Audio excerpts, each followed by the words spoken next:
Waste Bengal में विधानसभा चुनाव को लेकर माहौल बेहद संवेदनशील बना हुआ, इसलिए सुरक्षा के कड़े इंतजाम किए गए हैं। आज यानी कि 23 अप्रैल को पहले चरण के तहत 152 सीटों पर मतदान हो रहा है, जिसके लिए 2407 केंद्रीय बलों की कंपनियां तैनात की गई हैं, ताकि हर मतदाता सुरक्षित माहौल में वोट दे सके। वहीं दूसरे चरण में 2321 कंपनियां तैनात होंगी, जिससे निष्पक्ष और शांतिपूर्ण चुनाव सुनिश्चित किया जा सके।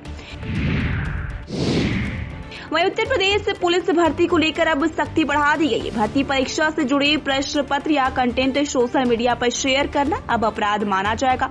पुलिस की ऑनलाइन गतिविधियों पर पैनी नजर है और ऐसा करने वालों पर पब्लिक एग्जामिनेशन एक्ट के तहत केस दर्ज होगा। सरकार का कहना है कि पारदर्शी और निष्पक्ष भर्ती प्रक्रिया सुनिश्चित करने के लिए यह कदम उठाया गया। मुख्यमंत्री योगी आदित्यनाथ ने बड़ा बयान देते हुए बंगाल को भारत की आध्यात्मिक धरा बताया। उन्होंने तृणमूल कांग्रेस पर निशाना साधते हुए कहा कि वहां गुंडों का कब्जा है, किसान परेशान और युवा बेरोजगार है। सीएम योगी ने दावा किया कि यूपी में अब कोई कब्जा नहीं कर सकता और 4 मई को भगवा ध्वज लहराएगा। वहीं मेयर सुषमा खरकवाल ने अखिलेश यादव की दिवंगत मां पर अपनी टिप्पणी को लेकर हुए विवाद पर कहा कि मैंने यह कहा था कि हमारी आधी आबादी महिलाओं की है, लेकिन अखिलेश जी और राहुल जी, जिनकी अपनी मां, बहन और बेटी हैं, उन्होंने महिलाओं का अपमान किया। यह देश हमारी मां है। मैंने तो यह कहा था कि उन्होंने मां, बेटी और बहन के रिश्ते का अपमान किया है। रक्षा मंत्री राजनाथ सिंह के जर्मनी दौरे के दौरान एक हल्के फुल्के बयान ने माहौल को काफी खुशनुमा बना दिया। उन्होंने कहा कि वे अमेरिका 7 से 8 बार जा चुके हैं, लेकिन डोनाल्ड ट्रंप के राष्ट्रपति बनने के बाद उन्हें 2 बार जाना पड़ा। यह सुनते ही हॉल में ठहाके गूंज उठे। बाद में राजनाथ सिंह ने मुस्कुराते हुए कहा कि वे हंसी की वजह समझ नहीं पा रहे। वहीं नेपाल के गृह मंत्री सुदन गुरुंग ने शपथ के 16 दिन बाद इस्तीफा ले लिया गया। उनसे गुरुंग पर कारोबारी दीपक भट्टा के साथ निवेश के आरोप लगे। आलोचना बढ़ी तो गुरुंग को कुर्सी छोड़नी पड़ी। नेपाल में भयंकर भ्रष्टाचार के चलते जेएनयू आंदोलन हुआ और सरकार गिरा दी गई। नई सरकार इस आंदोलन के नेता बालेश शाह के नेतृत्व में बनी है, जिस पर जीरो टॉलरेंस अगेंस्ट करप्शन का दबाव है। वहीं पटना से सामने आई खबर ने पूरे पुलिस महकमे में हलचल मचा दी है। वर्दी में रील बनाना 50 पुलिस कर्मियों को भारी पड़ गया, जिन पर सख्त कार्रवाई के निर्देश दिए गए। सबसे ज्यादा मामले पटना से सामने आए, जहां अनुशासन पर सवाल उठे हैं। अधिकारियों का साफ संदेश है, वर्दी की गरिमा से कोई समझौता नहीं होगा। अब बिहार पुलिस सोशल मीडिया पर भी सख्त निगरानी रख रही है। वहीं इंडिया में अब डॉक्टरों और फार्मा कंपनियों के रिश्ते पर सख्ती की तैयारी है। सरकार ऐसे नियम लाने पर विचार कर रही है, जिससे महंगे गिफ्ट, फ्री ट्रिप और लालच देकर दवाइयां लिखवाने पर रोक लगे। मामला सुप्रीम कोर्ट ऑफ इंडिया में भी चल रहा है, जहां इस पर सुनवाई जारी है। अगर ये नियम लागू होते हैं तो मरीजों को ज्यादा पारदर्शिता और सही इलाज मिलने की उम्मीद है और दवा कंपनियों की मनमानी पर भी लगाम लगेगी। वहीं लखनऊ में 69,000 शिक्षक भर्ती के अभ्यर्थियों का विरोध प्रदर्शन तेज हो गया। बापू भवन चौराहे पर सैकड़ों अभ्यर्थी सड़क पर बैठ गए और नियुक्ति न मिलने पर नाराजगी जताई। अभ्यर्थियों ने कोर्ट में प्रभावी पैरवी न होने का आरोप भी लगाया। विधानसभा घेराव के बढ़ रहे प्रदर्शनकारियों को लेकर पुलिस ने रोका और कई को हिरासत में भी ले लिया। पूरे इलाके में भारी पुलिस बल तैनात कर स्थिति को नियंत्रण में रखा गया। वही खबर आ रही है कानपुर देहात से, जहां 102 और 108 एम्बुलेंस सेवा में बड़ा फर्जीवाड़ा सामने आया है। राजपुर पीएचसी के 3 एम्बुलेंसों ने 3 महीनों में 2344 ट्रिप दिखाए, जिसमें जांच में 667 ट्रिप फर्जी पाए गए। कागजों में फर्जी चक्कर दिखाकर बड़ा खेल किया गया। मामला सामने आने के बाद स्वास्थ्य विभाग में हड़कंप मच गया और जिम्मेदारों पर कार्रवाई की तैयारी चल रही है।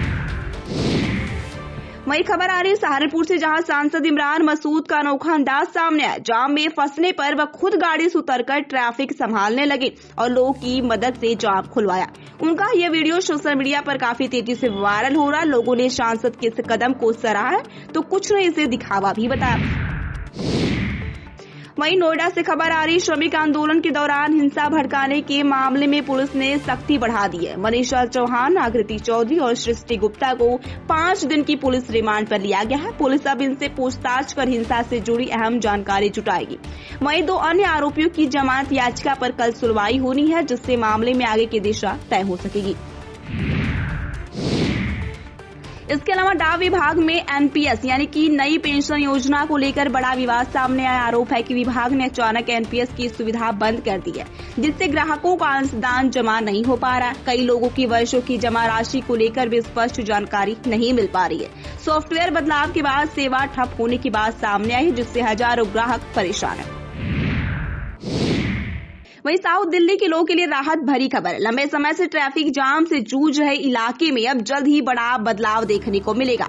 मोदी मिल और सावित्री सिनेमा फ्लाईओवर का निर्माण अगले महीने से शुरू होने जा रहा है, जिससे रोजाना सफर आसान होगा। सरकार का दावा है कि इस प्रोजेक्ट के पूरा होते ही लोगों का समय बचेगा और जाम से काफी हद तक छुटकारा मिलेगा। वहीं 23 अप्रैल 2026 को मुंबई इंडियंस और चेन्नई सुपर किंग्स के बीच आईपीएल का 33वां मुकाबला खेला जाएगा। यह high voltage match Indian Premier League का सबसे बड़ा एल क्लासिको माना जा रहा है, जिसे लेकर फैंस में जबरदस्त उत्साह है। मुकाबला वानखेड़े स्टेडियम में शाम 7:30 बजे से शुरू होगा। वहीं जैस्मीन टंडन एक बार फिर विवादों में। अहमदाबाद में हुए कॉन्सर्ट के बाद उनका एक वीडियो सोशल मीडिया पर वायरल हो रहा है, जिसमें वह शरारत गाने पर लिपसिंग करती नजर आ रही है। दर्शकों ने जब यह नोटिस किया कि माइक दूर होने के बावजूद गाना चल रहा, तो सोशल मीडिया पर नाराजगी फूट पड़ी। धुरंधर की हिट सिंगर का यह अंदाज लोगों को पसंद नहीं आया। परफॉर्मेंस के दौरान पानी डालने वाली हरकत पर भी सवाल उठे। अब जान लेते हैं 23 अप्रैल 2026 का मौसम। भारत में गर्मी तेज होती जा रही है। लगातार उत्तर प्रदेश के लखनऊ, कानपुर, प्रयागराज में लू चल रही है। बिहार के पटना, गया में भी तपिश बढ़ रही है। राजस्थान के जयपुर, कोटा में तापमान 42 डिग्री तक जा सकता है। वहीं वेस्ट बंगाल के कोलकाता और असम के गुवाहाटी में बारिश के आसार है। तो महाराष्ट्र के मुंबई में उमस भरी गर्मी रहेगी, जबकि तमिलनाडु के चेन्नई में बादल और हल्की बारिश से राहत लोगों को मिल सकती है। 23 अप्रैल वाकई काफी खास दिन है। आज world book and copyright day मनाया जाता है, जो किताबों और लेखकों को समर्पित है। इसी दिन विलियम शेक्सपियर, कुंवर सिंह और सत्यजीत राय को याद किया जाता है। साथ ही 2005 में यूट्यूब पर पहला वीडियो अपलोड हुआ था। यानी आज का दिन साहित्य, इतिहास और डिजिटल दुनिया तीनों को जोड़ता है।